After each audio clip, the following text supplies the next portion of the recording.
Hello students, કેમ છો બધાય? Good morning to all of you. ચાલો, આજે આપણે વાત કરવાની છે ધોરણ 11ની અંદર આપણું ચેપ્ટર નંબર 7 રોટેશનલ મોશન એટલે કે ચાકગતિની અંદર આપણા નેક્સ્ટ કન્સેપ્ટની એટલે કે ટોર્ક. હવે જેને આપણે લોકો બીજી રીતે બળની ચાક માત્રા પણ કહી શકીએ છીએ. બરાબર છે, બળની ચાક માત્રા. બરાબર છે. એ પહેલાં આપણે લાસ્ટ લેક્ચરની વાત કરી તો તમને યાદ જ છે કે ભાઈ લાસ્ટ લેક્ચરની અંદર આપણે લોકોએ જે ગતિને લગતી જે બધી કોણીય રાશિઓ હતી એ પૂરી કરી હતી. બરાબર છે. જેમ કે લાસ્ટ લેક્ચરમાં આપણે લોકોએ કોણીય સ્થાનાંતર છે, પછી કોણીય વેગ છે, કોણીય પ્રવેગ છે, પછી બધાના રેખીય રાશિઓ સાથેના સંબંધ છે. બરાબર છે, એ આપણે બધું ભણ્યા હતા. બરાબર છે. અહીંયા પણ આપણે કોણીય રાશિઓ જ ભણવાના છીએ. ખ્યાલ આવે છે ભાઈ? તો આપણે કેમ ટોર્ક છે ને આપણે અલગથી ભણી છીએ આજે, ત્યારે કેમ પૂરું ન કર્યું? તો સિમ્પલ વાત છે ભાઈ કે ટોર્કથી તમે જોવા જાઓ તો આપણે લોકો રોટેશનલ ડાયનેમિક્સમાં આવી ગયા કહેવાય. સમજાય છે ને? લાસ્ટ લેક્ચરમાં જેટલી આપણે ગતિની રાશિઓ કરી હતી ને ભાઈ, એને શું કહેવાય? રોટેશન કાઇનેમેટિક્સ કહેવાય. આવું જ મેં તમને એની પહેલાંય કીધેલું છે, યાદ છે કે ભાઈ જે શુદ્ધ ગતિની જો તમે ખાલી વાત કરો, શુદ્ધ ગતિની, પ્યોર ગતિની, તો ખાલી એને શું કહેવાય? સમજાય છે ભાઈ? રોટેશનલ કયો કે લિનિયર એટલે કે તમે રેખીય કયો કે ચાક ગતિએ કયો, એ શું કહેવાય? એનું કાઇનેમેટિક્સ કહેવાય કે શુદ્ધ ગતિ વિજ્ઞાન. સમજાય? આજે જેટલું આપણે ડિસ્કસ કરવાના છે એ ખ્યાલ આવી ગયો ભાઈ. એ શું છે તો કે ડાયનેમિક્સ કે છે, જેની અંદર આપણે ગતિની વાત તો કરશું જ, પણ એની સાથે સાથે એના કારણોની પણ વાત કરશું. તો તમને ખ્યાલ જ છે કે ડાયનેમિક્સ કોને કહેવાય? જેમાં ગતિ સાથે સાથે એના માટે જવાબદાર જો તમે કારણો છે એના, એ કારણોની વાત કરો તો એને શું કહેવાય? રોટેશનલ ડાયનેમિક્સ કહેવાય. ખ્યાલ આવે છે? તો અત્યારે જે આપણે પહોંચી ગયા છીએ, તમે સમજી ગઈ છો કે રોટેશનલ ડાયનેમિક્સમાં. બરાબર. તો લાસ્ટ આપણે જે રોટેશનલ કાઇનેમેટિક્સની વાત કરી હતી એમાં આપણે જોયું હતું કે ભાઈ કોણીય સ્થાનાંતર છે એનું સૂત્ર છે, ત્યાંથી આપણે શરૂઆત કરી હતી કે ભાઈ ખૂણો બરાબર શું થાય? જૂનું ને જાણીતું સૂત્ર યાદ છે? ચાપના છેદમાં ત્રિજ્યા. એ કોણીય સ્થાનાંતરની દિશા તમે કઈ રીતે ગોતી શકો ભાઈ?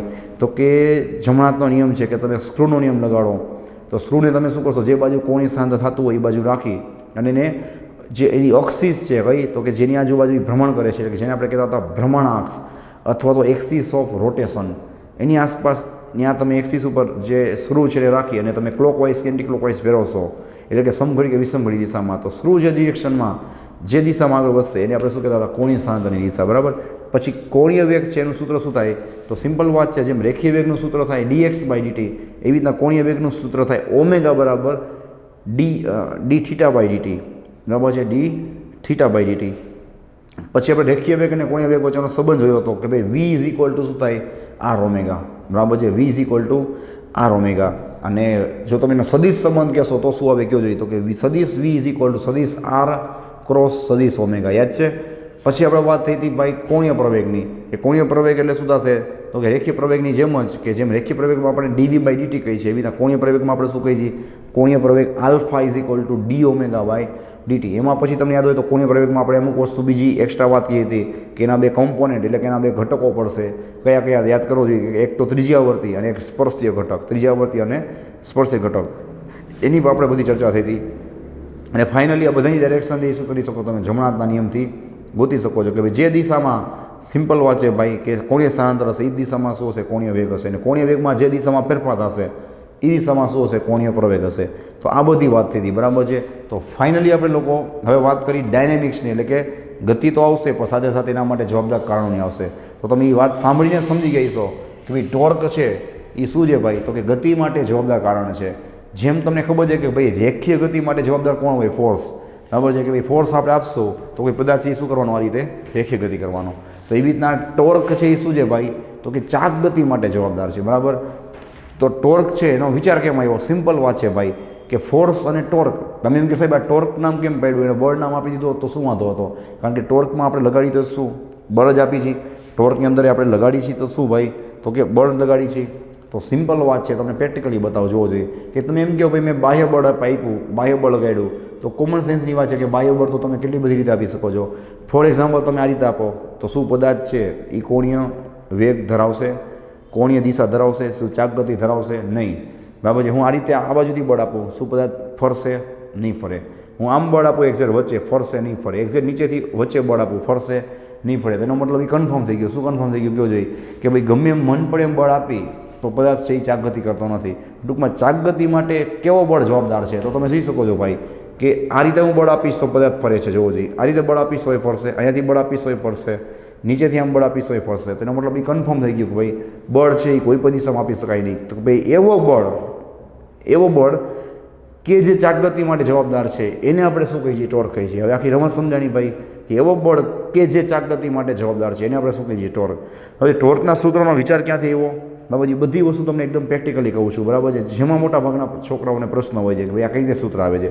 સિમ્પલ વાત છે. હવે વાતને આગળ વધારી, બરાબર છે, કે રેખીય ગતિ માટે તો સિમ્પલ છે કે ભાઈ આપણે ગમે ત્યાં ફોર્સ આપવાના છીએ રેખીય ગતિ થવાની. પણ ટોર્ક માટે શું થશે? મેં કીધું ગમે ત્યાં ફોર્સ ના અપાય. તો એક તો શીખવા શું મળ્યું ભાઈ કે તમારો ફોર્સ એ પદાર્થને લંબ હોવો જોઈએ. હવે તમે કહો સાહેબ લંબ ન હોય તો સમસીજ હોય તો પૂરું થઈ ગયું, ટોર્ક ઉત્પન્ન નહીં થાય.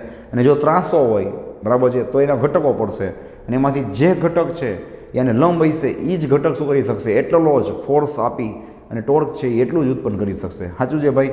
બીજી વાત કે આ જ ફોર્સ છે, બરાબર છે, હું ક્યાંથી આપું છું? કોઈ પણ રેફરન્સ બિંદુની સાપેક્ષમાં, કોઈ સંદર્ભ બિંદુ સાપેક્ષમાં, એ પણ એટલું જ મહત્ત્વનું છે. કેમ કહો જોઈએ તો કે હું અહીંયાથી બોલપેનને આમ પકડી, બરાબર છે, અને અહીંયાથી ફોર્સ આપીશ તો પણ આમાં કંઈક ટોર્ક અલગ જોવા મળશે. અહીંયાથી ફોર્સ આપીશ તો ટોર્ક જોવા મળશે. નજીકથી સાવ ફોર્સ આપીશ તો ટોર્ક અલગ જોવા મળશે. અને એક્ઝેક્ટ હું રેફરન્સ બિંદુથી ફોર્સ આપીશ તો ટોર્ક 0 થઈ જશે. તો આખી રમત પહેલાં સમજો કે શું કહેવા માંગે છે અને કઈ રીતે વિચાર આવ્યો, ક્યાંથી સૂત્ર આવ્યું. પછી મેથેમેટિકલી તો આપણે હમણાં સાબિત કરવાના જ છીએ. એનું બેઝિક આપણને ખબર હોવી જોઈએ કે ભાઈ શું કામ સૂત્રમાં આ જ બે રાશિ આવે છે. કઈ બે રાશિ? તો એ કન્ફર્મ થઈ ગયું ભાઈ કે ચાકગતિ કેટલી થશે અને થશે કે નહીં થાય એના માટે જવાબદાર બે વસ્તુ છે કે ભાઈ એક તો હું ફોર્સ ક્યાં આપું છું અને કેટલો ફોર્સ આપું છું, કેટલા મૂલ્યનો ફોર્સ આપું છું. વધારે ફોર્સ આપીશ તો વધારે ચાકગતિ થશે, બરાબર છે. કયા એંગલ ઉપર આપું છું એ પણ નક્કી થશે. એનો મતલબ કયા દિશાની પણ જરૂર પડશે અને હું કેટલા અંતર ઉપર આપું છું. કેમ ભાઈ? તમે કે સાહેબ અંતર કેમ? તો સિમ્પલ વાત છે, જ્યાં હું પકડીને ઊભો છું ત્યાં જ જગ્યાએ શું કરીશ ભાઈ? હું અગર ફોર્સ આપીશ તો આ ચાકગતિ કરશે જ નહીં. લ્યો, અહીંયા આપીશ તો એ પ્રમાણે ચાકગતિ કરશે, અહીંયા આપીશ તો વધારે ચાકગતિ કરશે. એનો મતલબ એ કન્ફર્મ થઈ ગયું કે પ્રેક્ટિકલી વિચારો જોઈએ કે તમે સંદર્ભ બિંદુની પણ એટલી જરૂર પડશે અને સંદર્ભ બિંદુથી તમે ક્યાં ફોર્સ આપો છો ભાઈ એ અંતરની પણ એટલી જરૂર પડશે. તો મોરલ ઓફ ધ સ્ટોરી, આખી વાર્તાનો સાર શું છે, આખો બોધ શું છે ભાઈ? કયું જોઈએ કે ટોર્ક છે એમાં કેટલી વસ્તુનું ધ્યાન આપવું પડશે કે તમે કઈ દિશામાં બળ આપો છો. જોયું? કઈ દિશામાં બળ આપો છો. પછી તમે બળ કેટલા ખૂણે આપો છો, લંબ આપો છો, સમસીજ આપો છો, આ રીતે આપો છો, બરાબર. અને બળ તમે કેટલા અંતરે આપો છો. અહીંયાથી આપશો તો વધારે સ્પીડ આવશે, એ જ બળ અહીંયા આપશો તો ઓછી સ્પીડ આવશે, એ જ બળ તમે આપશો તો સાવ ઓછી સ્પીડ આવશે, એ જ બળ તમે એક્ઝેક્ટ વચ્ચે આપી દેશો તો સ્પીડ સુધી હશે ભાઈ 0, મતલબ કે ટોર્ક 0 થઈ જશે. વસ્તુ સમજો તો હવે કન્ફર્મ થઈ ગયું કે એક તો દિશાની જરૂર પડશે એટલે કે ખૂણાની જરૂર પડશે. દિશા બોલો એટલે ખૂણો આવી ગયો, સાચો. એક તમારે અંતરની જરૂર પડશે, એ અંતર માટે પાછો સંદર્ભ બિંદુ લઈ લેવાનો, સંદર્ભ બિંદુથી અંતરની જરૂર પડશે અને બળની જરૂર પડશે.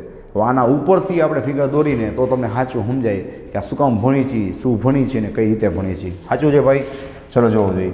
તો ફાઇનલી હવે આપણે શું કરી કે જે આપણે ચર્ચા કરી છે એને આપણે આમાં ઉતારી, બરાબર છે. ચલો ધ્યાન આપજો કે સૌથી પહેલાં આપણે કીધું એ પ્રમાણે સંદર્ભ બિંદુની જરૂર પડશે ને ભાઈ, કે ક્યાંથી તમે કઈ બાજુ બળ આપો છો એ મહત્ત્વનું છે. તો આ વાત થઈ આપણે 3 અક્ષની. ચલો અને નામ આપી દઈએ XY Z, કોઈ પણ અક્ષના નામ ગમે તે આપી શકો છો, બરાબર છે. ઓકે, હવે ચલો અહીંયાથી આપણે કોઈ એક બિંદુ માટે પહેલાં શું કરી? ટોર્કની વાત કરી. રેડી? ઓકે, ત્યાં હું એક બિંદુ બતાવી દઈશ કે જેના ઉપર આપણે શું કરવાનું છે ભાઈ? ટોર્ક એટલે કે બળ આપવાનો છે. જેનાથી એ બિંદુ છે એ શું કરે? ચાકગતિ કરે, બરાબર છે. ચલો તો આપણે મેં કીધું ને ભાઈ, હમણાં જ મેં તમને પ્રેક્ટિકલી સમજાવ્યું કે તમારે સંદર્ભ બિંદુથી પોઝિશનની પણ એટલી જરૂર પડશે, બરાબર છે. જે મેં તમને પ્રેક્ટિકલી સમજાવ્યું. હવે તમને ખ્યાલ આવી જાય કે નહીં આપણે એને ચાકગતિ કરાવવો છે તો તમે કેટલા અંતરેથી બળ આપો છો, બરાબર છે. સંદર્ભ બિંદુથી કઈ રીતે બળ આપો છો એ બધું મહત્ત્વનું છે. તો તમારે ભાઈ એના સ્થાનની જરૂર પડશે એટલે કે સ્થાન સદિશ, જેને ઇંગ્લિશમાં આપણે કહીએ છીએ પોઝિશન વેક્ટર. તો તમારે એને પોઝિશન વેક્ટરની જરૂર પડશે કે નહીં પડે? બોલો જોઈએ. હા, હવે આના ઉપર આપણે સપોઝ શું કરી દઈએ ભાઈ? ફોર્સ આપી દઈએ ફોર એક્ઝામ્પલ, બરાબર છે, કોઈ પણ એક ડાયરેક્શનની અંદર. ચલો આ રીતે આપણે એના ઉપર ફોર એક્ઝામ્પલ ફોર્સ આપી દઈએ. જોઈ લેજો વ્યવસ્થિત, બરાબર. ચલો અહીંયાથી આપણે એના ઉપર ફોર્સ આપી દઈએ, રાઈટ, ફોર્સ F. હવે આપણે બળ અને સ્થાન સદિશ મેં કીધું હતું ને, બળ એ જરૂરી જ છે. કેટલું બળ આપો છો, કેટલા પ્રમાણમાં આપો છો, કેટલા મૂલ્યથી આપો છો, એ પ્રમાણે શું થાય? ચાકગતિ છે એ તમને જોવા મળશે. ચલો હવે કન્ફર્મ છે કે મારે આ બે વચ્ચેનો ખૂણો લેવો હોય તો હું આ રીતે ખૂણો લઈશ, બરાબર છે. કે મારો જે આર સદિશ છે એને હું આ રીતે લંબાવી દઈશ. ધ્યાન આપજો, આ મેં આર સદિશ શું કરી નાખ્યો ભાઈ? તો આ રીતે લંબાવી નાખ્યો. ઓકે છે. તો આ જે બે વચ્ચે તમને ખૂણો દેખાય છે, ખૂણો સદી ગયો, થીટા થઈ ગયો. રેડી છે? તે કન્ફર્મ થઈ ગયું. મેં જેટલી ચર્ચા કરી હતી બધી ચર્ચામાં આવી ગઈ કે એક તો સંદર્ભ બિંદુથી જે આપણો કોણ છે એનું અંતર કેટલું છે, પછી કયા ખૂણા ઉપર તમે બળ આપો છો. હવે તમે જ કહો જોઈએ કે શું આ બળ આ રેખાને એક્ઝેક્ટ લંબ છે? નથી. એનો મતલબ એવો કે મારું બધું બળ છે એ ચાકગતિમાં રૂપાંતર થશે નહીં, કે પદાર્થના વેગમાં, કે એની ઉર્જામાં, કે એના ટોર્કમાં, બરાબર છે, રૂપાંતર થશે નહીં. કેમ? તો કે બળ છે એના ઘટકો પડશે. પણ એ કન્ફર્મ છે ભાઈ કે મેં બળ આપ્યું છે એ અમુક એંગલ ઉપર આપ્યું છે, સાવે સાવ મેં એ બળ છે યાની રેખાની દિશામાં આપ્યું નથી. એટલે એ કન્ફર્મ છે કે પદાર્થ ચાકગતિ તો કરશે ને કરશે.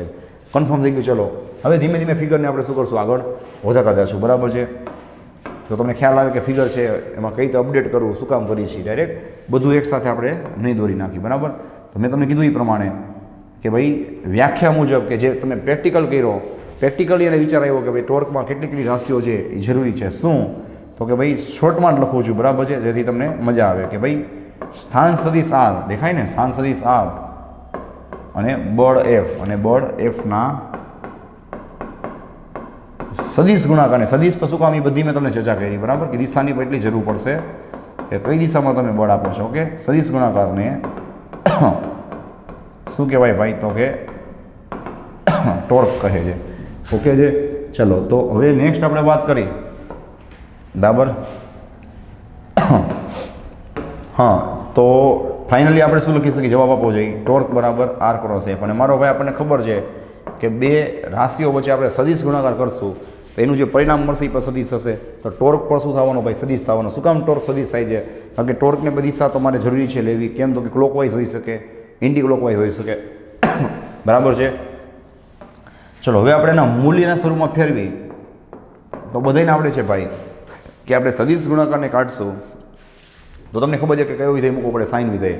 જો આપણે અદિશ ગુણાકારને કાઢતા હોય તો આપણે કયો વિધેય મૂકીએ? બોલો દે કોસ વિધેય. તો આના સદિશ ગુણાકારને તમે કાઢશો એટલે કન્ફર્મ છે કે તમારે શું મૂકવો પડશે ભાઈ? RF sine theta. સાચું? સાઇન વિધેય મૂકવો પડશે. ચલો હવે આરએફ સાઇન થીટાને બતાવવાના મારો ભાઈ બે રસ્તા છે, જેને આપણે અહીંયા સામેની બાજુ સ્માર્ટ ચાર્ટના સ્વરૂપમાં બતાવશું. રાઈટ? કે ભાઈ torque is equal two RF sine theta છે, તો એને બતાવવાના મારી પાસે બે રસ્તાઓ છે. બરાબર છે? આ રીતે ચલો જોવો જોઈએ કે હું આમ લખી શકું છું torque is equal to R bar F sine theta. Okay? અહીંયા હું લખી શકું છું torque tau is equal to F bar અને કાઉન્સમાં શું હશે? R sine theta. રેડી છે? આ રીતે જોવો જોઈએ tau is equal to F બારે આર સાઇન થીટા, અહીંયા આર બારે સો એફ સાઇન થીટા. ચલો હવે આના ઉપરથી શું કરી છે? આપણે આપણી ફિગરને અપડેટ કરી છે. બરાબર? કે અગર ધ્યાન આપજો ભાઈ કે મારે આર છે દેખાય આર, એનું પૂરેપૂરું મૂલ્ય લેવું છે. કેમ પૂરેપૂરું ભાઈ? તો જો અહીંયા આર મેં એમને દોર્યો છે, આખો આર લખેલો છે, અને તો મારે શું કરવું પડે? એફ છે એ આખું ન લેવાય. કેમ? તો તમને દેખાય છે કે એફનું બધું મૂલ્ય છે એ ટોર્ક માટે જવાબદાર નથી, કે ચાકગતિ માટે જવાબદાર છે. એફનો ખાલી કયો ઘટક લેવાનો? સાઇન ઘટક. તો એફનો સાઇન ઘટક કેમ લેવો ભાઈ? તો સિમ્પલ વાત છે. ચલો જોવો જોઈએ કે આ થીટા છે અહીંયા પાસેની બાજુ થાય તો અહીંયા શું થશે? જવાબ આપવો જોઈએ એફનો પાસેની બાજુ એટલે કોસ ઘટક આવશે. હે? અને એક્ઝેક્ટ એની સામેની બાજુ હોય એટલી જ ક્યાં હોય? અહીંયા હોય. તો તમે જોઈ શકો છો કે આ શું થશે ભાઈ? એફનો ચલો જોવો એક્ઝેક્ટ લંબ આવ્યો. જોયું ને? આનો એક્ઝેક્ટ લંબ થઈ ગયો કે નહીં? બાકી રેડી છે? તો આ જે એ છે એ શું થાય? એફનો સાઇન ઘટક થાય. તો ખરેખર મેથેમેટિકલી તમે ચેક કરો કે પ્રેક્ટિકલી ચેક કરો, જોવો જોઈએ કે ખરેખર શું થયું ભાઈ? કે બળ બધો જવાબદાર નથી, બળનો ખાલી સાઇન ઘટક મેં કીધું ને એ જ જવાબદાર છે. જોયું? ટોર્ક પ્રોડ્યુસ કરવામાં. કેમ? તો કે એ ઘટક જ એવો છે કે જે આને લંબ છે.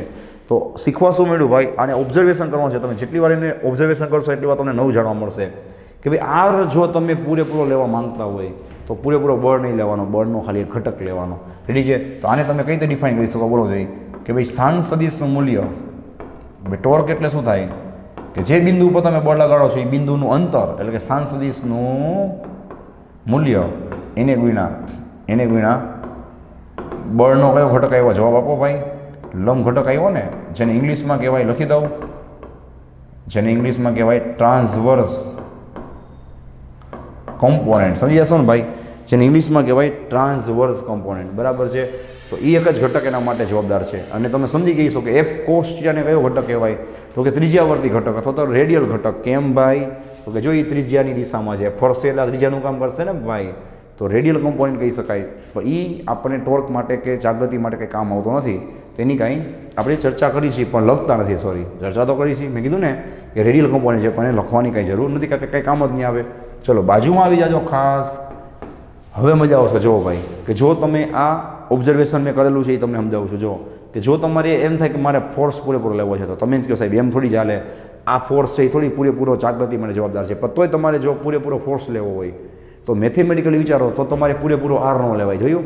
ખાલી આરનો એવો ઘટક લેવાય કે જે ચાકગતિ માટે જવાબદાર છે. જોયું? તો બેમાં તમને આન્સર કેવો મળે? સરખો મળે. તો આ ઓબ્ઝર્વેશન જે બુકમાં ક્યાંય લખેલું ના હોય, આ તમારે સમજવાનું છે. બાકી જે છે એ તો મેથેમેટિકલી દેખાય જ છે, એ તો બધાને વાંચો એટલે સમજાઈ જવાનું. પણ એનો મિનિંગ શું છે, શું કહેવા માંગે છે, એ તમારે ખાસ શીખવાનું છે. સમજાય કે જો તમે પૂરેપૂરું બળ લેવા માંગો છો જે ખરેખર જવાબદાર છે જ નહીં, તો પછી તમારે આર પૂરેપૂરું ન લેવાય. એટલે કે ખાલી એફ અને આર ક્યારે લેવાય કે જો સાઇન છે એ 90 લ્યો, એટલે કે સાઇન પૂરેપૂરો 1 હોય તો. સાચું ભાઈ? તો આના માટે આપણે ફિગર આગળ લંબાવી કે આર સાઇન થીટા જે મારે કેમ દોરવું. તો ધ્યાન આપજો ભાઈ કે જે બાજુ બળ લાગે છે, જે બાજુ બળ લાગે છે, બરાબર છે, એને તમે પણ લંબાવો. હમણાં કેમ આપણે આરને લંબાવ્યું, તેવી ત્યાં એફને લંબાવો. બેનો વારો તો લેવો જ પડશે. ચલો આપણે એફને લંબાવ્યું અને પછી શું કરશું ભાઈ? ઉગમ બિંદુથી એના ઉપર આપણે લંબ અંતર દોરશું. તમે જોઈ શકો છો ભાઈ, જો જઈ તો આ જે લંબ અંતર છે એને આપણે ચેક કરશું તો આપણને ખબર પડશે. શું? હમણાં જોઈ લેજો તમે કે હવે સિમ્પલ વાત છે. આ થીટા હોય તો મારો ભાઈ આ થીટા થાય. અહીંયા હું નામ આપી દઉં ઓરિજિન ઓ, ઉગમ બિંદુ, અને અહીંયા નામ આપી દઉં ક્યુ. રાઈટ? તો તમે સાઈડમાં લખી જ દઉં છું, મજા કરો, બરાબર છે. કે ચલો ભાઈ હું સાઇન થીટા લઈશ. જો સાઇન થીટા લઈશ તો મને સામેની બાજુ શું મળશે? ઓ ક્યુ મળશે. યસ, ઓ ક્યુ મળશે અને છેદમાં કર્ણ એટલે આર મળશે. હવે આરને હું સામે જવા દઈશ, આરને હું સામે જવા દઈશ તો આર સાઇન થીટા બરાબર શું હશે? ઓ ક્યુ. લે તો આપણે એમ કહેવાનું કે મનમાં, એટલે આ તો શું નીકળ્યું ભાઈ? તો કે આર સાઇન થીટા એટલે તો ઓ ક્યુ નીકળ્યું. તેનો મતલબ એવો કે હું એફ અને અહીંયા શું લખી શકું ભાઈ? ઓ ક્યુ લખી શકું. અને પછી ખબર પડી, લે આ ઓ ક્યુ તો કોણ છે ભાઈ? તો કે ઓ ક્યુ છે એ તો શું છે ભાઈ? એક જાતનું લંબ અંતર છે. લંબ અંતર કેમ? કારણ કે આપણે લંબ દોર્યો ને સામે, તો જ મારો ભાઈ પહેલાં તો શું થાય ભાઈ? ત્રિકોણ લાવવું પડે ને. કયો? કાટકોણ ત્રિકોણ. સાચું? તો આ તો લંબ છે. તો કોના ઉપર લંબ છે ભાઈ? તો ઉગમ બિંદુથી. અને તમે ઉગમ બિંદુ કહી શકો અથવા એવું કહી શકો ભ્રમણાક્ષ. જો અને ભ્રમણાક્ષ એમ કહી શકાય કે નહીં? જો આ રીતે હું રાખું તો કેમ? તો કે આની સાપેક્ષમાં શું થાય? પદાર્થ છે એ ગોળ ગોળ ફરશે. સાચું છે? વિચાર લ્યો, આની સાપેક્ષમાં પદાર્થ ફરશે. તો ઉગમ બિંદુથી એટલે આપણે અંતર લઈએ છીએ. જોયું ને? ઉગમ બિંદુનું એટલે મહત્વ છે કે આ ભ્રમણાક્ષનું કામ કરશે. સાચું? તો પદાર્થ જ્યારે એની આસપાસ ફરશે, રેડી છે, તો ત્યાંથી તમે શું કરો છો ભાઈ? એનું લંબ અંતર લ્યો છો. અને કોના ઉપર લ્યો છો ભાઈ? તો તમારી જે લાઇન ઓફ એક્શન છે, આને કહેવાય લાઇન ઓફ એક્શન અથવા તો બળની કાર્યરેખા. અહીંયા લખી દઉં તો વાંધો નહીં ને? ચલો આને શું કહેવાય? બળની કાર્યરેખા. ઇંગ્લિશમાં શું કીધું મેં તમને? Line of action of force. Line of action એટલે બળની કાર્યરેખા, બરાબર છે? Line of action of force. ચલો ભાઈ, તો ફાઇનલી હવે આને આપણે શું લખી શકીએ? કીધું કે બળનું મૂલ્ય, ટોર્ક એટલે શું થાય ભાઈ? તો કે બળનું મૂલ્ય. એને કોઈના ઓક્યુ કોણ છે બોલો જોઈ? તો કે બળની કાર્યરેખાનું. દેખાય ને લાલ કલરનું મેં એક્સટેન્ડ કર્યું છે. જો આ બળની કાર્યરેખાનું ક્યાંથી બોલો? તો કે ઉગમ બિંદુથી, અથવા સંદર્ભ બિંદુ લખો તો ચાલે, અથવા ભ્રમણાક્ષ લખો તો ચાલે. ખ્યાલ આવે ભાઈ? કે સંદર્ભ બિંદુથી કેવું અંતર? તો ગમે તે અંતર નહીં લેવાનું, લંબ અંતર. તો આમાંય મેથેમેટિકલી આપણને ખબર પડી કે ઓકે હું પૂરેપૂરો આર નો લઈ શકાય, મારે પૂરેપૂરો આર કોઈ સાથે લઈ શકાય નહીં. એ આરનો ખાલી હું સાઇન ઘટક લઉં તો પાછો મને ટોર્કનું એટલું જ મૂલ્ય મળે.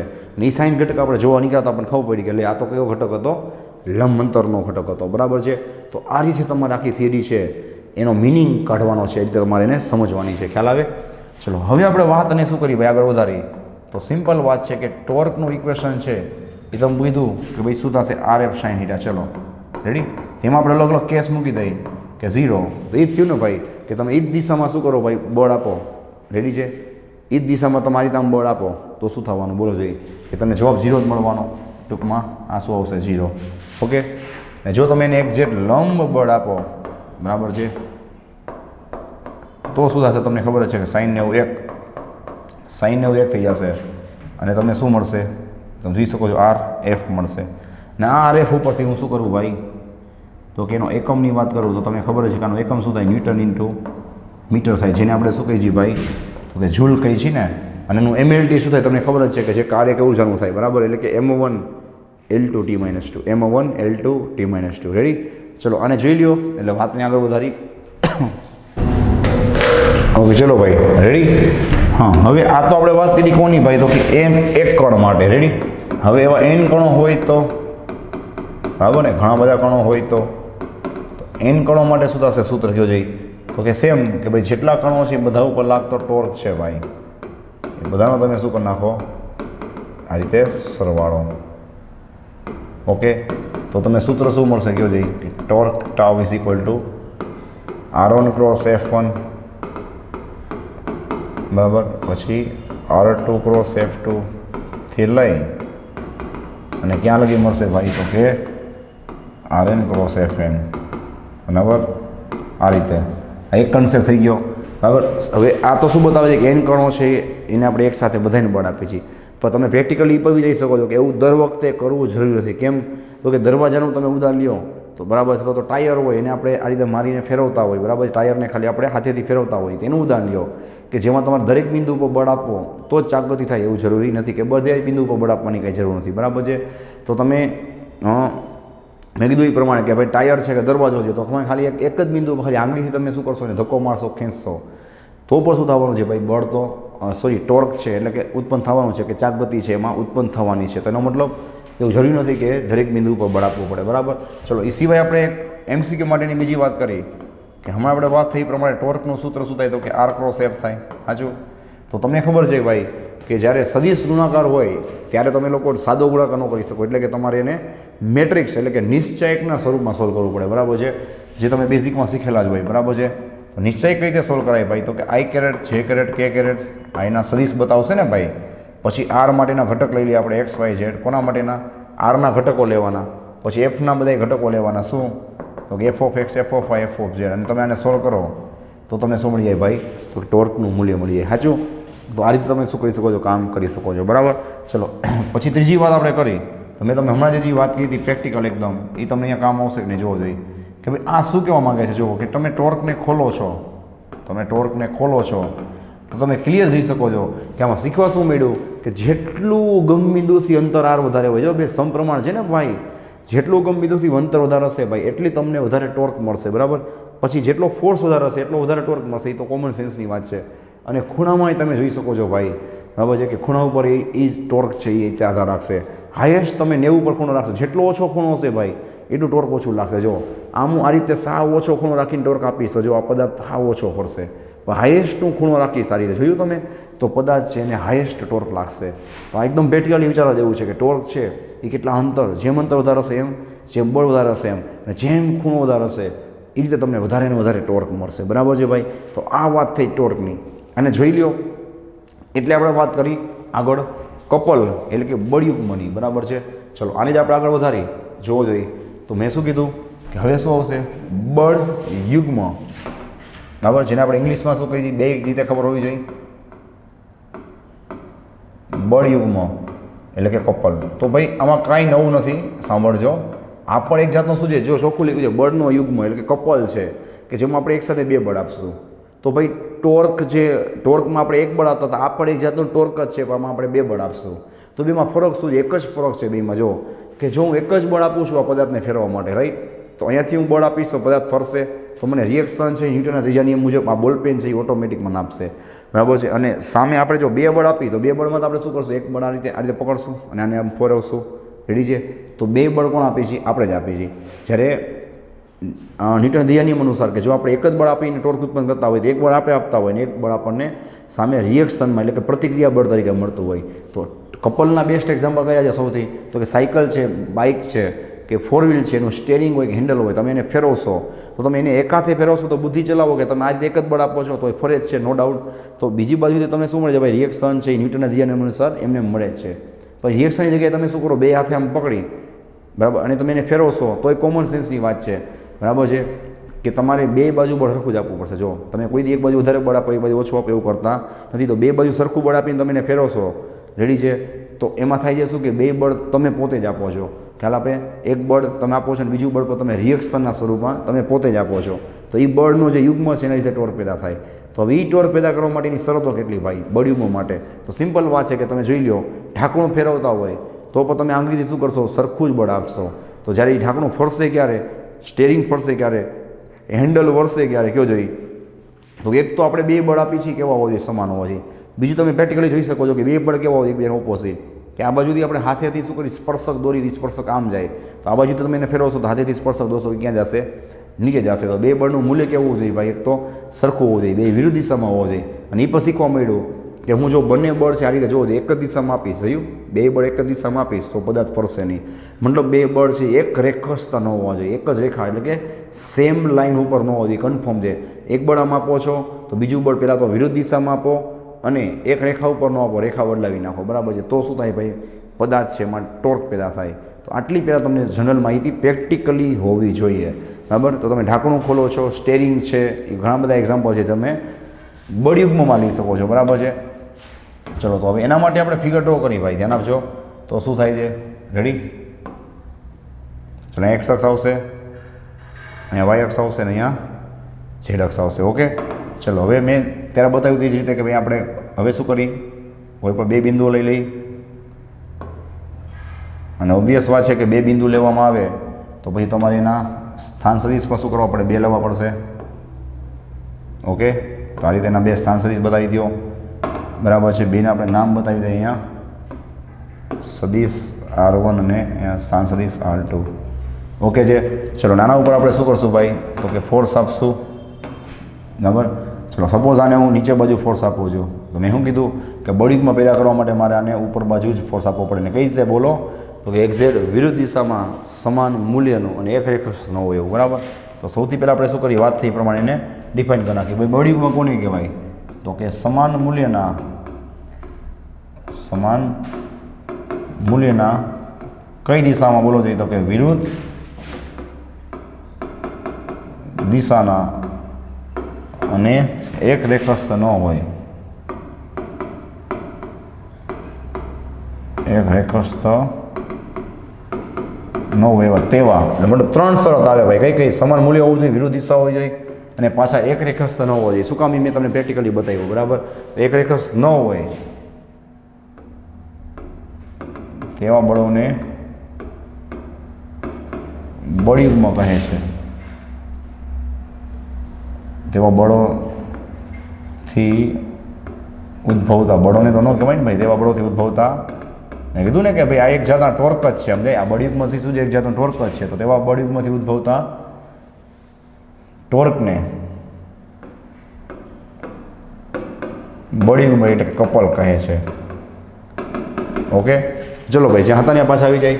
હા, હવે તમે જ કહો કે તમારે અહીંયા શું કરવું પડે? પહેલાં તો બેનું વચ્ચે R1 - R2, R2 - R1 હોય તો ઓબ્વિયસ વાત છે કે મારે અહીંયા શું કરવું પડે? બોલો, મારે એનો સ્થાન સદિશ છે, પરિણામી સ્થાન સદિશ દોરવો પડે ને?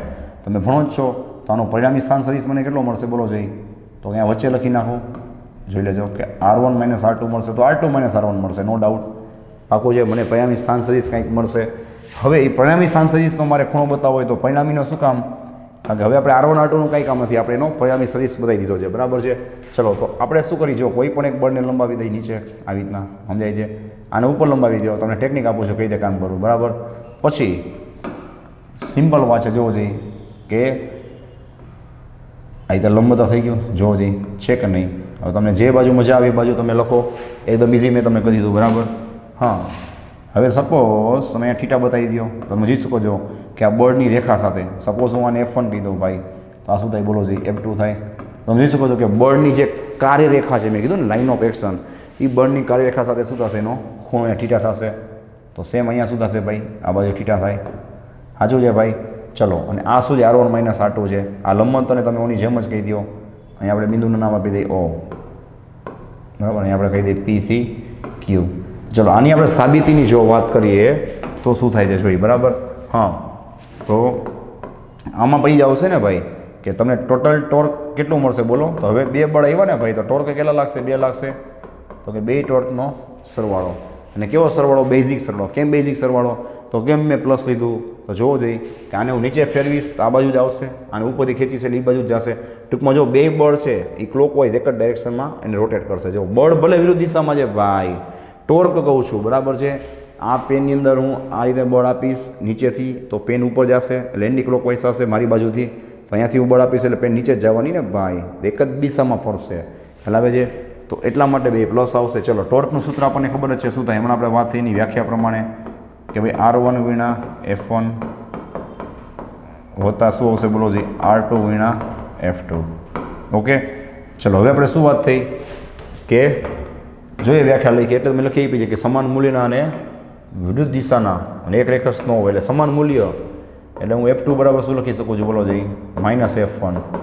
-F1 મેં શું કામ લખ્યું ભાઈ, તો મેં કીધું ને વિરુદ્ધ દિશાના હોવા જોઈએ અને બે સમાન હશે તો જ એ બળયુગ્મ પેદા કરે છે એવું કહેવાય. ચલો રેડી, તો હતનિયા પાછા આવી જાય. ચલો આની વેલ્યુ આપણે ઉપર પુટ કરી તો શું થાય, τ R1 × F1.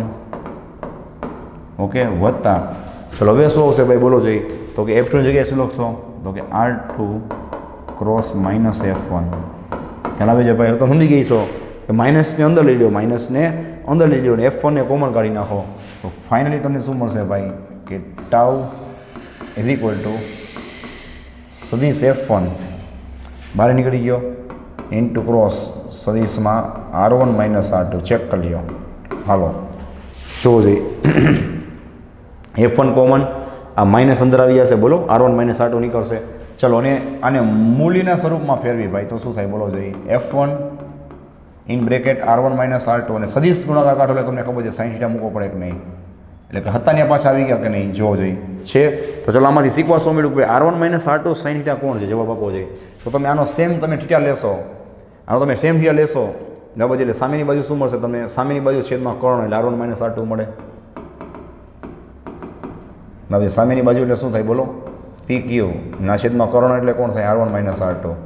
તો R1 - R2 ને સામે જવા દો તો અહીંયા શું થાય, R1 - R2 ઇન્ટુ sin θ લ્યો = PQ. હવે PQ તો કોણ છે જો યાર શાંતિથી જુઓ, આ PQ કોણ છે જુઓ, બે બળો વચ્ચેનું લંબંતર છે, બે બળો વચ્ચેનું લંબંતર છે. એવી રીતના જ જો મેં અહીંયા F1 ની જગ્યાએ F2 મૂક્યું હોત -F2 સમજાય, F1 ની જગ્યાએ -F2 મૂક્યું હોત તો અહીંયા મને F2 મળતું હોત ને અહીંયા મને R2 - R1 મળતું હોત. ટૂંકમાં શીખવા શું મળ્યું ભાઈ કે બળયુગ્મ વડે ઉત્પન્ન થતું ટોર્ક છે એના બરાબર તમે શું લખી શકો ભાઈ, તો કે કોઈ પણ એક બળનું મૂલ્ય, હું કામ કોઈ પણ એક સમજાય કા F1 લ્યો, કા મેં કીધું ને સાબિતીમાં તમે F2 = F1 મૂકી દો, F1 = F2 તો તમને કોઈ પણ એક બળ મળશે. તો કોઈ પણ એક બળનું મૂલ્ય અને R1 - R2 ઇન્ટુ sin θ કોણ છે મેં તમને બતાવ્યું ને ભાઈ, જો જે PQ છે ને PQ એટલે તો શું થાય, બે બળો વચ્ચેનું લંબંતર. તો એને ગુણાકારમાં શું હશે બોલો કે બંને બળો વચ્ચેનું લંબંતર. તો આ થઈ ગયો આપણા ખ્યાલ આવે છે ભાઈ બળયુગ્મ એટલે કે કપલ ટોર્કનો કન્સેપ્ટ બરાબર. ચલો ને જોઈ લ્યો એટલે આગળ વધી. ચલો ભાઈ રેડી, હવે આવશે આપણી નવી રાશિ એટલે કે કોણીય વેગમાન બરાબર છે, જેને આપણે ઇંગ્લિશમાં શું કહી છીએ તો કે એન્ગ્યુલર મોમેન્ટમ.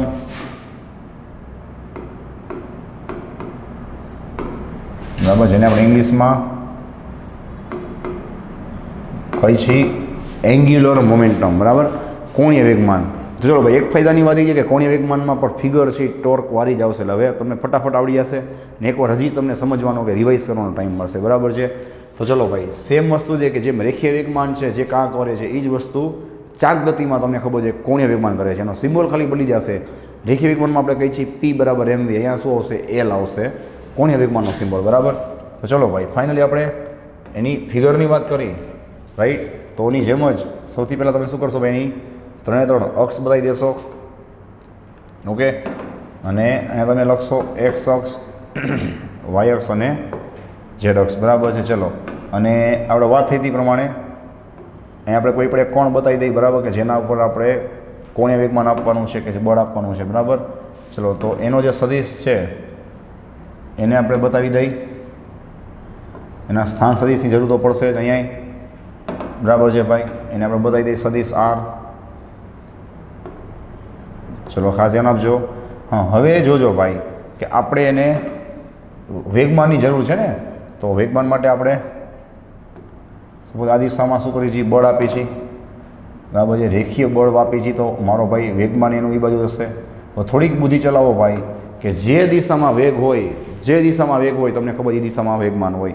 જોવો જોઈએ, જે દિશામાં મારો વેગ છે એ દિશામાં મારું શું હશે, વેગમાન હશે. હું રેખીયની વાત કરું છું ભાઈ, બરાબર, કે જે દિશામાં મારો વેગ હશે એ દિશામાં વેગમાન હશે, બરાબર. તો જે દિશામાં રેખીય વેગ હશે એ દિશામાં શું હશે, રેખીય વેગમાન હશે. અને તમને ખબર છે કે જે દિશામાં વેગમાનમાં ફેરફાર થાય, ન્યૂટનના બીજા નિયમ અનુસાર એ દિશામાં રેખીય બળ હોય. તો સમજી ગયા કે આ દિશામાં શું કામ દોર્યું, કારણ કે એ દિશામાં હું બળ આપું છું એટલે એ દિશામાં એનો રેખીય વેગ છે, એટલે એ દિશામાં એનો રેખીય વેગમાન છે, બરાબર છે. ચલો, તો સિમ્પલ વાત છે કે અહીંયા પણ જે બળ આપી છે, કે જે બળ વડે વેગમાન ઉત્પન્ન થાય છે, એ પૂરેપૂરું મારો ભાઈ વેગમાન છે બધું એ બાજુ છે નહીં, બરાબર છે.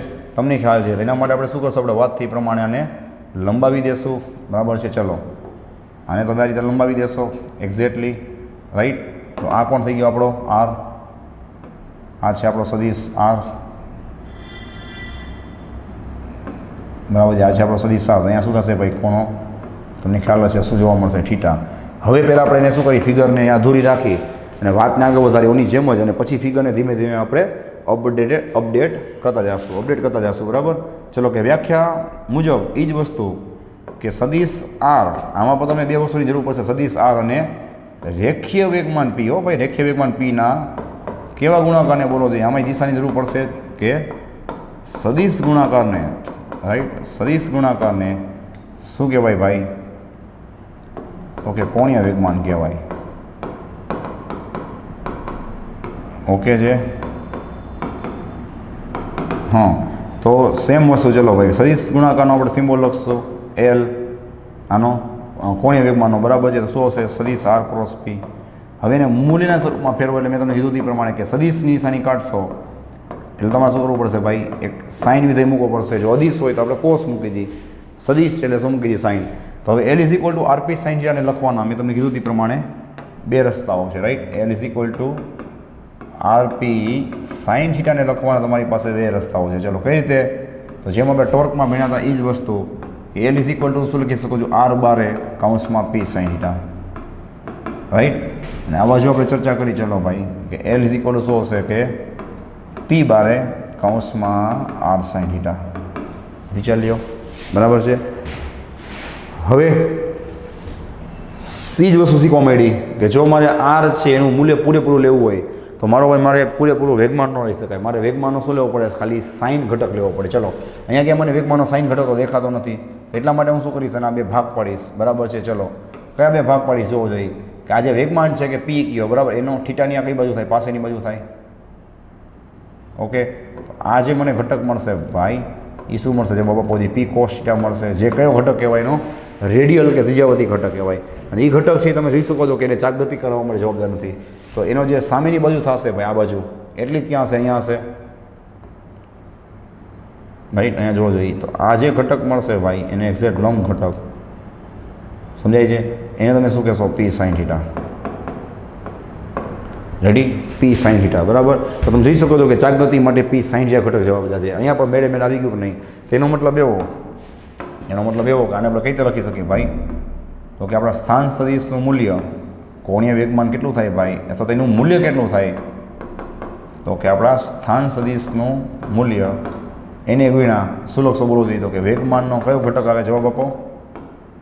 વેગમાનનો આ કયો ઘટક છે, લંબ ઘટક છે ને, તો શું લખશો, વેગમાનનો લંબ ઘટક. જેને આપણે મેં કીધું ને ઇંગ્લિશમાં આપણે શું કહીએ, ટ્રાન્સવર્સ કહીએ ને, ટ્રાન્સવર્સ કમ્પોનેન્ટ. ચાલો, એક વસ્તુ સોલ્વ થઈ ગઈ અને આપણે ફિગરને થોડીક અપડેટ કરી નાખી. હવે જો તમે પૂરેપૂરો વેગમાન લેવા માંગતા હોય કે જે ખરેખર પૂરેપૂરો છે જ નહીં દિશામાં, બરાબર છે, તો તમારે પૂરેપૂરો આર ના લેવાય. તો શું લેવાય, આર ખાલી સાઇન થીટા લેવાય. અહીંયા પણ સેમ કે મને આર સાઇન થીટા ક્યાંય દેખાતું તો છે નહીં.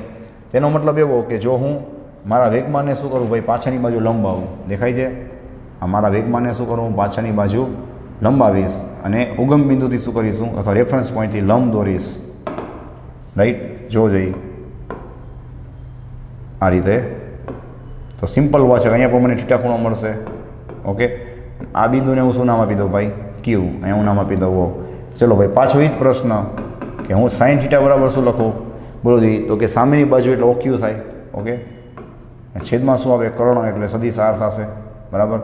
તો તો આરને હું સામે જ આપવા દઈશ તો એ જ થયું પાછું કે R sine theta is equal to OQ. તો મને ખ્યાલ આવ્યો કે લે આ તો શું થયું ભાઈ તો કે પી ઇન્ટુ ઓક્યુ થયું. અને ઓક્યુ તો ખરેખર કોણ છે ભાઈ તો ઓક્યુ કોણ છે તો કે વેગમાનની જે મેં શું કરી અક્ષ લંબાવી બરાબર છે એ અક્ષ ઉપરનું એનું લંબ અંતર છે એટલે કે આ જે ઓક્યુ છે એ શું છે એની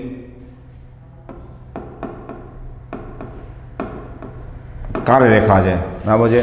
તો કોની કાર્યરેખા છે ભાઈ વેગમાનને આપણે પાછળ લંબાવ્યો ને એ કાર્યરેખા ઉપર ઉગમ બિંદુથી તો મેં શું કીધું એને કહી શકાય ભ્રમણાક્ષથી એનું લંબ અંતર છે. અહીંયા શું લખી શકાય બોલો જોઈએ તો કે વેગમાનનું મૂલ્ય ખરેખર કયું વેગમાન છે ખબર છે ને ભાઈ રેખીય વેગમાન. શેની વાત કરું છું આ પીની રેખીય વેગમાનનું મૂલ્ય અને વિના ઓક્યુ કોણ છે બોલો જોઈએ તો કે ઓક્યુ છે વેગમાનની જે કાર્યરેખા છે એ કાર્યરેખાથી શું આવશે બોલો જોઈએ તો કે સંદર્ભ બિંદુનું કાર્યરેખાનું સંદર્ભ બિંદુથી શું છે ભાઈ તો કે એનું લંબ અંતર છે બરાબર છે. તો આ થઈ ગયો આખો એનો કન્સેપ્ટ એને કઈ રીતે બતાવાય બરાબર. ચલો પછી મેં તમે હું કરાવ્યું એવી રીતના આના બે કેસની વાત કરો તો એલ બરાબર શું આવે ભાઈ તમે ખૂણો મૂકી દો 0 તો સાઇન 0 બરાબર શું થાય 0 થાય. અને સેમ જો આ બે એકબીજાને લંબ હોય તો તમને ખ્યાલ છે કે તમને હાઈએસ્ટ શું મળશે વેગમાન એટલે કે કોણીય વેગમાન મળશે બરાબર.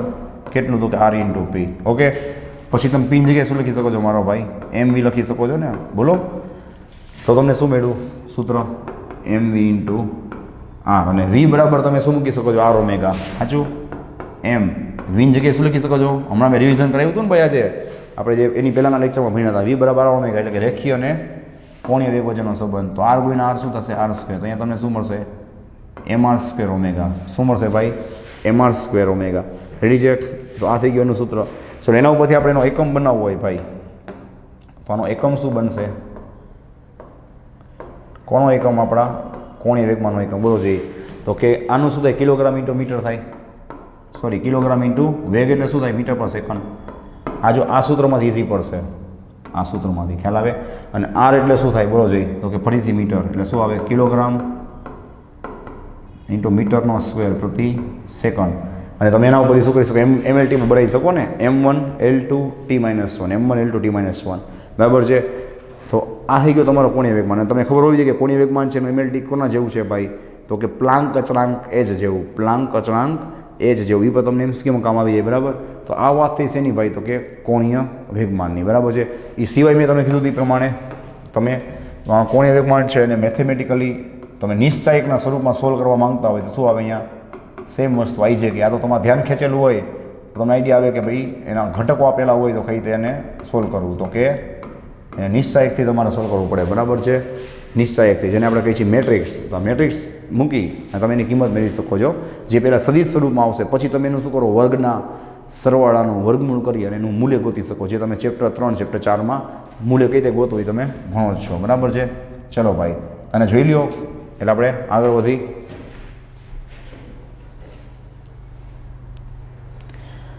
ઓકે. હા હવે આપણે કોણીય વેગમાન પૂરો કર્યો. કોણીય બળ એટલે કે આપણે કીધું બળની ચાક માત્રા એટલે કે ટોર્ક પૂરો કર્યો. તો હવે શું આવશે ભાઈ બે વચ્ચેનો સંબંધ આવશે બરાબર છે ને કે કોણીય વેગમાન અને જે આપણે ટોર્ક ભણ્યા ભાઈ બે વચ્ચેનો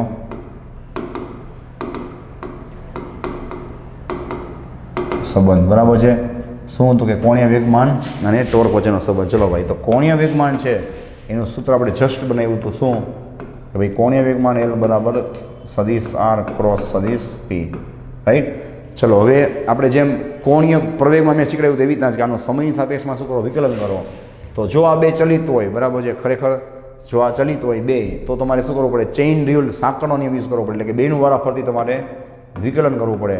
ચલો તમે આનું વિકલન કરશો કોની સાપેક્ષમાં સમયની સાપેક્ષમાં એટલે શું બનશે dl/dt. ચલો પહેલાં આપણે આરને બારે કાઢી નાખી તો કોનું વિકલન થાય સમયની સાપેક્ષમાં dp/dt એટલે કે વેગમાનનું કયા વેગમાનનું રેખીય વેગમાનનું વત્તા હવે એકવાર તમે શું કરો આરનું વિકલન કરો એટલે શું થાય dr/dt અને શું કરો ભાઈ પીને એમને રાખો વારાફરતી એકનું વિકલન એકને બારે કાઢ્યા બરાબર અને વચ્ચે શું આવશે પ્લસ. આ શું છે બેઝિક વિકલનનો નિયમ છે. ચલો તો શું આવશે dl/dt DT is equal two અહીંયા શું હશે સદિશ આર ક્રોસ. ચલો ભાઈ, હવે ડીપી બાય ડીટી એટલે શું થાય? રેખીય વેગમાનના ફેરફારનો દર. જો યાદ કરો, 5મું ચેપ્ટર ગતિના નિયમો, ન્યૂટનનો બીજો નિયમ, ડીપી બાય ડીટી એટલે કે વેગમાનના ફેરફારનો સમય દર શું થાય? એના ઉપર લાગતા બળ બરાબર થાય. તો ડીપી બાય ડીટીની જગ્યાએ હું શું લખી શકું મારો ભાઈ? એફ લખી શકું કે નહીં? વત્તા ચલો અંતરનું વિકલન શું થાય ભાઈ? વેગ થાય, એટલે વેગ ગુણ્યા વેગમાન. એટલે હવે તો ખબર પડી કે આ તો બે જ દિશામાં હોય ને ભાઈ, વેગ અને વેગમાં તો બે જ દિશામાં ના હોય. હવે જોવો જે આપણે જે ફિગર દોરી હતી એ કામ આવે કંઈક નહીં, જોઈ લો છે કે ભાઈ વેગ અને વેગમાં એટલે કે રેખીય વેગ અને રેખીય વેગમાન એ તો બે જ દિશામાં છે ને ભાઈ. રેખીય વેગ અને રેખીય વેગમાનની વાત કરું છું તો બે જ દિશામાં છે. તો અહીંયા મને ખૂણો કેટલો મળશે બોલો? થીટા બરાબર 0 મળશે ને? રેડી? તો આ સ્ટેપને આપણે પાછું અપડેટ કરી તો શું થાય બોલો જોઈએ? ચલો, તો મને આ શું મળશે? dl by dt is equal. ચલો ભાઈ યાદ કરો આપણે આવીને જ પેલી થિયરી ભણ્યા ને ભાઈ. શું? તો કે આર અને એફના સદિશ ગુણાકારની એટલે કે આર ક્રોસ એફને શું કહેવાય? તો કે ટોર્ક કહેવાય. સાચું? તો આ ટોર્ક બની ગયું. વત્તા ચલો આ બે એક જ દિશામાં હોય તો શું થાય? વીપી સાઇન 0 0 થઈ જાય ને ભાઈ. વીપી સાઇન 0 0 થઈ જાય. તો આપણને ફાઇનલી ખબર પડ્યું કે લે ટોર્ક એટલે શું થાય ભાઈ? એ જ વસ્તુ ને જે આપણે ન્યૂટનના બીજા નિયમમાં બોલતા કે કોણીય વેગમાનના ફેરફારનો સમય દર શું થાય? ટોર્ક બરાબર થાય. બુકમાં તમે ટીક કરી લેજો કે આપણે રેખીય વેગમાં તો ભણી ગયા છીએ શું કે રેખીય વેગમાનના ફેરફારનો સમય દર બરાબર જે બળ બરાબર થાય એફ બરાબર ડીપી બાય ડીટી. અહીંયા ખાલી સિમ્બોલ બદલો કે ટાઉ બરાબર ડીએલ બાય ડીટી બરાબર છે. ચલો એમાં પછી આપણે જેમ ગતિના નિયમમાં ભણતા એ જ રીતે કે ભાઈ આપણે એમાં આગળ વાત કરી બરાબર કે જો ટોર્ક 0 હોય, સાચું, ત્યાં આપણે શું કહેતા ભાઈ કે જો આપણે એના ઉપર બાહ્ય બળ ન આપીએ તો શું થાય? તમને ખબર છે ન્યૂટનનો પહેલો નિયમ કે પદાર્થ છે એ સ્થિર હોય તો સ્થિર અને અચળ ગતિ કરતો હોય તો અચળ ગતિ ચાલુ રાખે. તો સેમ તમે જો એના ઉપર પરિણામી ટોર્ક નથી આપતા તો શું થશે બોલો જોઈએ? તો કે ભાઈ ટોર્ક 0 હોય એનો મતલબ એવો કે કોણીય વેગમાનમાં ફેરફાર ન થતા હોય એટલે કે કોણીય વેગમાનનો ફેરફાર શું હોય? 0 હોય. તો મતલબ કે અહીંયા શું થશે ભાઈ? કોણીય વેગમાન શું હોવું જોઈએ? જો કોણીય વેગમાનમાં ફેરફાર બોલો 0 ક્યારે હોય? જ્યારે એનું કોણીય વેગમાન શું હોય ભાઈ? અચળ હોય. વિચાર્યો કોણીય વેગમાનમાં ફેરફાર 0 ક્યારે હોય? જ્યારે એનું કોણીય વેગમાન શું અચળ હોય. અને કોણીય વેગમાન અચળ હોય તો સિમ્પલ વાત છે કે એનો કોણીય વેગ પણ શું હોય છે? અચળ હશે. ઓકે છે? તો આવી જ વસ્તુ આપણે લોકો ચેપ્ટર 2માં કહેતા, ચેપ્ટર 5માં કહેતા જ ને કે ભાઈ કોઈ પદાર્થ ઉપર બાહ્ય બળ ના લાગે તો એનો મતલબ એવો કે એના વેગમાનમાં કંઈ ફેરફાર નહીં થાય. એટલે કે એના વેગમાનનો ફેરફાર શું હશે? 0 હશે. એનો મતલબ કે એનું વેગમાન શું હશે? અચળ હશે. ને વેગમાન અચળ હોય તો એનો વેગ શું હોય? અચળ હોય. તો આ રીતે તમે શું કરી શકો? એને સમજી શકો. ચલો આને જોઈ લ્યો એટલે નવા કન્સેપ્ટ તરફ આપણે આગળ વધી. ચલો ભાઈ કમ્પ્લીટ. હવે નેક્સ્ટ આપણે વાત કરીશું MCQ માટેનો મોસ્ટ IMP પોઈન્ટ છે. મોસ્ટ IMP પોઈન્ટ શું ભાઈ? તો કે દ્રઢ પદાર્થનું સંતુલન. કે ભાઈ કોઈ પણ પદાર્થ છે, કોઈ પણ દ્રઢ પદાર્થ એનું સંતુલન, એના ઉપરથી તમને દાખલા પૂછાય બરાબર છે. આવી રીતે આપણે રેખીય માટે પણ સંતુલન છે એ ભણતા ચેપ્ટર 5માં બરાબર છે. જો ચલો એના માટે આપણે પહેલાં બેઝિક ફિગરની વાત કરી, રાઈટ? આ રીતે એક આધાર ઉપર આપણે એક વસ્તુ રાખેલી છે, એક આધાર ઉપર આપણે વસ્તુ રાખી છે બરાબર છે. અને સપોઝ આપણે આ રીતે નીચે તરફ બે બળ આપીએ છીએ F1 અને F2, રાઈટ? તો ઓબ્વિયસ વાત છે અહીંયાથી એને શું મળશે? રિએક્શન મળશે ને ભાઈ, એટલે કે પ્રતિક્રિયા બળ મળશે. વિચારો ન્યૂટનના ત્રીજા નિયમ અનુસાર એને શું મળશે ભાઈ? પ્રતિક્રિયા બળ મળશે. આપણે શું વાત કરવાની છે કે ભાઈ પદાર્થ ક્યારે સંતુલનમાં કહેવાય? કયો પદાર્થ? દ્રઢ પદાર્થ. દ્રઢ શું કામ? કે રબર જેવો પદાર્થ હોય તો પછી વળી જાય ને ભાઈ, એવી વાત આપણે કરવાની નથી બરાબર. ચલો તેના માટે તમારે હંમેશા યાદ રાખવાનું ભાઈ કે આ રીતના તમને MCQ કે દાખલા પૂછાય, MCQ કે દાખલા પૂછાય તો એક જ વસ્તુ છે બરાબર કે તમારે એના બે સંતુલન ચેક કરવા પડે. કયા કયા? કે પદાર્થ રેખીય રીતે ક્યાંય રેખીય રીતે સમજાય એક્સમાં કે વાયમાં ક્યાંય ગતિ નથી કરતો ને, અને બીજું શું ચેક કરવું પડે ભાઈ કે એ કોણીય ગતિ નથી કરતો ને, એટલે કે એ રોટેટ થતો નથી ને. કોઈ પણ પદાર્થ સંતુલિત ક્યારે કહેવાય? ખાલી એવું થોડી છે કે ઉપર નીચે કે ડાબે જમણે ન થાય તો જ, ફરતો હોય તો પણ એ સંતુલનમાં ન કહેવાય ને. તો તમારે એના બે સંતુલન ચેક કરવા પડે. કયા બે સંતુલન? મેં તમને કીધું પ્રમાણે એક તમારે ચેક કરવું પડે એનું બરાબર છે રેખીય સંતુલન, જેને આપણે ઇંગ્લિશમાં શું કહીએ છીએ? લિનિયર ઇક્વિલિબ્રિયમ, અથવા આપણે એને કહીએ છીએ રોટેશનલ ઇક્વિલિબ્રિયમ બરાબર છે, જે તમારે ચેક કરવું પડે, રાઈટ? તો ચલો ભાઈ આમાં કઈ રીતે ચેક કરશો બોલો જોઈએ? કે એના ઉપર લાગતા જેટલા પણ સાંભળજો, રેખીય સંતુલન કોને કહેવાય? એના ઉપર લાગતા ટોટલ રેખીય બળો છે એનો બેઝિક સરવાળો 0 હોવો જોઈએ. બેઝિક સરવાળો કોને કહેવાય? કે નીચેનાને તમે પ્લસ લે તો ઉપરના માઇનસ લેવાના, ઉપરના તમે માઇનસ લો તો નીચેના પ્લસ લેવાના બરાબર છે. અને એના જેટલા પણ દિશાના બળના ઘટકો છે ભાઈ, એવું થોડી જ છે કે સીધું જ બળ લાગે, ખૂણા ઉપર એ બળ લાગી શકે ને ભાઈ, ત્રાંસુ બળ લાગી શકે. તો એક્સ દિશાના, વાય દિશાના અને જે દિશાના, બરાબર છે ભાઈ, બધી દિશાના ઘટકો શું થવા જોઈએ, એનો બેઝિક સરવાળો છે એ 0 થવો જોઈએ. તો પદાર્થ શું કહેવાય, કહેવાય તો કે રેખીય સંતુલનમાં છે એવું કહેવાય. અને બીજું સંતુલન તમારે કેવું ચેક કરવું પડે, બોલવું જોઈએ કે પદાર્થ છે એ ચાકીય સંતુલનમાં છે કે નહીં. જે મેં કીધું ને ઇંગ્લિશમાં શું કહેવાય એને, તો કે રોટેશનલ ઇક્વિલિબ્રિયમ, બરાબર, રોટેશનલ ઇક્વિલિબ્રિયમ. તો એના માટે તમારે શું ચેક કરવું પડે ભાઈ, તો કોમન સેન્સની વાત છે કે એના ઉપર કે ટોર્ક લાગતા નથી, કાં તો કે ટોર્ક લાગે ને તો પદાર્થ ચાક ગતિ કરે, તો પદાર્થ ચાક ગતિએ ન કરવો જોઈએ અને રેખીય ગતિએ ન કરવો જોઈએ, બરાબર. તો એના માટે તમારે શું કરવું પડે ભાઈ, બધાય ટોર્ક છે એનો બેઝિક સરવાળો કરવો પડે. બેઝિક સરવાળો કેમ? કારણ કે આની જેમ જ ટોર્ક છે એ સદિશ રાશિ છે, જેમ બળ સદિશ રાશિ છે, બરાબર છે. તો કાં તો ટોર્ક એને ક્લોકવાઇઝ ફેરવશે ને કાં તો ટોર્ક એને એન્ટી ક્લોકવાઇઝ ફેરવશે. તો તમારે એમાં શું કરવું પડે ભાઈ, એના સોરી અહીંયા ટોર્ક આવશે ભાઈ, સોરી, એ તો સમજી જવાનું, બરાબર તમારે. હા, ટોર્કનો બેઝિક સરવાળો જે શું થવો જોઈએ, 0 થવો જોઈએ. પછી કોઈ પણ અક્ષને અનુલક્ષીને હોઈ શકે છે, બરાબર છે. એટલે કે ટોર્ક એક્સ અક્ષને અનુલક્ષીને, વાય અક્ષને અનુલક્ષીને ફરતો હોય તો એ પણ ન ચાલે, અને સેમ ઝેડ અક્ષને અનુલક્ષીને ફરતો હોય તો પણ ન ચાલે. તો આજે તમારે સંતુલન ચેક કરવાનું. તો મીન્સ આની થિયરી છે, એમાં 2 સંતુલન તમારે ક્યારે પણ ચેક કરવા પડે, જે તમને એમસીક્યુમાં ફૂલ કામ આવશે એપ્લાય કરવાનું, બરાબર. તો ચલો આ જોઈ લ્યો, એટલે હવે એને એપ્લાય કરી અને એક નવી છેલ્લી થિયરી જોઈ લઈ, બરાબર છે, જે પણ તમારા માટે ખૂબ જ મહત્ત્વની છે. રેડી? શું ભાઈ?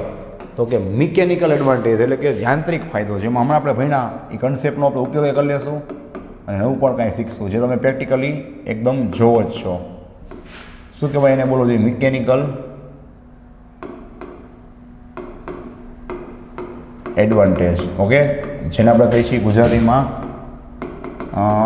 યાંત્રિક ફાયદો. ઓકે, જેને શોર્ટ ફોર્મમાં કહેવાય છે, ધ્યાન આપજો, MA, મિકેનિકલ એડવાન્ટેજ, બરાબર છે. ચલો હમણાં આપણે ફિગર જોઈએ તે જ રીતે આવશે, ધ્યાન આપજો. રેડી? હા, અહીંયા એક આધાર આવશે. ઓકે, આધારને આપણે શું કરીએ, આવો કે થોડું ડાબી બાજુ દો કરી, શું કામ એ તમને ખ્યાલ આવી જશે, બરાબર. ચલો આંતરને તમે કહેશો D1 D2, L1 L2 કહી શકો, X1 X2 કહી શકો, બિંદાસ.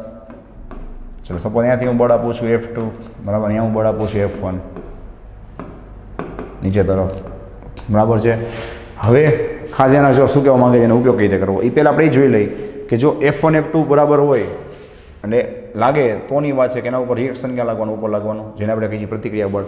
હવે સમજો કે આ બે સામસામે સરખા હોય તો પદાર્થ રેખીય ગતિ ન કરે, પછી બેના સામસામે ટોર્ક સરખા હોય તો પદાર્થ ચાકીય ગતિ ન કરે, બરાબર. જો F2 વધારે હોય સાંભળજો તો પદાર્થ આમ નમી જશે, બોલો. F1 વધારે હોય તો પદાર્થ આમ નમી જશે, સાચું છે ભાઈ, તો સંતુલન કહેવાય નહીં. હવે આપણે આને પ્રેક્ટિકલી કઈ રીતે ઉપયોગ કરવું, સાંભળજો ભાઈ, પ્રેક્ટિકલી આને કઈ રીતે ઉપયોગ કરવું કે સપોઝ અહીંયા આ રીતે પથ્થર છે, ચલો સપોઝ અહીંયા એક ખ્યાલ આવે ભાઈ, આ રીતે એક પથ્થર છે જે આપણે મૂકેલો છે, બરાબર છે. કઈ જગ્યાએ સમજાણું? આ જગ્યાએ. તો એને આપણે ઇંગ્લિશમાં કહેવાય, આ જે ભુજા છે એને કહેવાય ભાર ભુજા. ગુજરાતીમાં તમને એના કરતાં ઇંગ્લિશ સહેલું પડશે કે એને કહેવાય લોડ આર્મ. લોડ એટલે ભાર ને ભુજા એટલે શું થાય, આર્મ, સમજાય. આ જે ભુજા છે અથવા જે અંતર છે એને કહેવાય ફોર્સ આર્મ અથવા એને કહેવાય એફર્ટ આર્મ. શું કહેવાય? એફર્ટ આર્મ એટલે કે એને કહેવાય બળ ભુજા, કે જ્યાંથી આપણે બળ આપવાનું છે. હવે તમે જ કહ્યું, તમે લોકો પ્રેક્ટિકલી પણ જોયેલું જ છે, બરાબર, કે જેટલું તમે આ અંતર વધારે રાખશો ભાઈ, જેટલું અંતર વધારે રાખશો D2, રેડી, એટલું શું થશે, પથ્થર જે તમે આસાનીથી ઉચકી શકશો. સાચું છે કે નહીં? જો જોઈએ આ રીતે તમે એને નીચેથી બળ આપશો તો આ ફિગર મેં દોરી બરાબર છે, જોઈ લો. કેમ? તો કે પથ્થર છે એ પોતાનું બળ નીચે લગાડતો હોય, જો તમે આ બળ ન આપો તો તમને એટલી તો ખબર પડે છે કે ફક દેતા શું થાય, આ વસ્તુ નીચે આવી જાય. તો મારો ભાઈ એને તમે પ્રેક્ટિકલી એકદમ સ્લો મોશનમાં વિચારો તો પદાર્થ છે આમ ચાક ગતિ કરી કહેવાય, સાચું. જો અહીંયાથી બળ આપું નીચે બાજુ તો જો એક્ઝેક્ટ બે સંતુલનમાં આવતા હોય તો એમને જ રહેશે, પણ નીચે મને આમ બળ તો આપવું જ પડશે ને. જો મારું આ બળ વધી જશે તો આમ બળ આપીશ એટલે આ વસ્તુ નીચે આવશે, પથ્થર ક્યાં આવશે, ઉપર, અને આ વસ્તુ શું કરશે, આ રીતે ચાક ગતિ કરશે. મને ચાક ગતિ તો એમાં થવાની જ છે, બરાબર છે. હવે જે વસ્તુ આપણે મેથેમેટિકલી પ્રૂવ કરી કે ભાઈ આપણો મિકેનિકલ એડવાન્ટેજ એટલે કે યાંત્રિક ફાયદો શેમાં છે, આપણે એમને તો ખબર પડી જ ગઈ કે જેમ D2 મોટું હોય એમ સારું. હવે અહીંયા આપણે શું કરવું છે, આપણે બળ આપવો છે, આપણે એફર્ટ લગાડવો છે, અહીંયા આપણને લોડ છે એ ઉચકવો છે, બરાબર છે. ચલો, તો એના માટે મેં કીધું એ પ્રમાણે તમારે પહેલાં તો એના બે સંતુલન ચેક કરી લેવાના. ચલો ભાઈ, કે રેખીય સંતુલનમાં તો તમે જો આ પદાર્થ રેખીય સંતુલનમાં હોય તો, એટલે કે ક્યાંય આડાવડો જવો ન જોઈએ તો શું થાય બોલો જોઈએ? તો કે જો તમે આરને શું લ્યો પ્લસ લ્યો, સમજાય છે ભાઈ, તો તમારે F1 F2 બે વિરુદ્ધ દિશામાં છે. જો તમારે શું લેવો પડે? માઇનસ લેવો પડે. અને જો સંતુલનમાં હોય તોની વાત છો, બાકી નહીં. તો 0 થવા જોઈએ ને સંતુલનમાં ન હોય તો શું થશે ભાઈ? તો આમાંથી બાદ થઈ જાય. R is equal two F1 plus F2. અગર આવી ગયું કે પદાર્થ છે એ રેખીય ગતિ ક્યાંય કરતો નથી, નહીં ઉપર નીચે ક્યાંય જાય, નહીં ડાબે જમણે, પણ ચાક ગતિ કરે છે. તો ચાક ગતિ માટે આપણે ચેક કરી, ચલો ચાકીય સંતુલન માટે કે પદાર્થને આપણે ક્યાંય જવાનો દેવો હોય, પડવાનો દેવો હોય તો સિમ્પલ વાત છે કે એના ઉપર લાગતા બધા ટોર્ક છે એ ટોટલ 0 થવા જોઈએ. હવે જોજો ભાઈ ખાસ, રેડી, કે આ બળ જો મારું વધી જાય તો પદાર્થ છે આ બાજુ રોટેટ થાય, એટલે કે ક્લોકવાઇઝ થાય. હવે આપણને ખબર છે ભાઈ કે ટોર્ક માટે જવાબદાર કોણ છે બોલો? તો કે બળ સાથે સાથે એનું કોઈ પણ સંદર્ભ બિંદુથી લંબ અંતર. જો આ પરફેક્ટ લંબ અંતર થઈ ગયું ભાઈ, રેડી, અહીંયા પરફેક્ટ લંબ અંતર થઈ ગયું. આ સંદર્ભ બિંદુ, તો સંદર્ભ બિંદુથી આ બળનું અંતર કેટલું છે? D2 છે કે નહીં બોલો જોઈએ? તો હું આમ લખી શકું કે D2 F2 અને બે લંબ જ છે એટલે સાઈન ને એવું તો કેટલા થઈ ગયા ભાઈ? 1 થઈ ગયા, સાઈન ને 1 થઈ ગયા, બરાબર છે. અને એને હું શું કહી દઉં? એક જ મિનિટ પહેલાં આમ લખી નાખું, બરાબર. હા, D2 F2 ને હું શું કહી દઉં? પ્લસ કહી દઉં.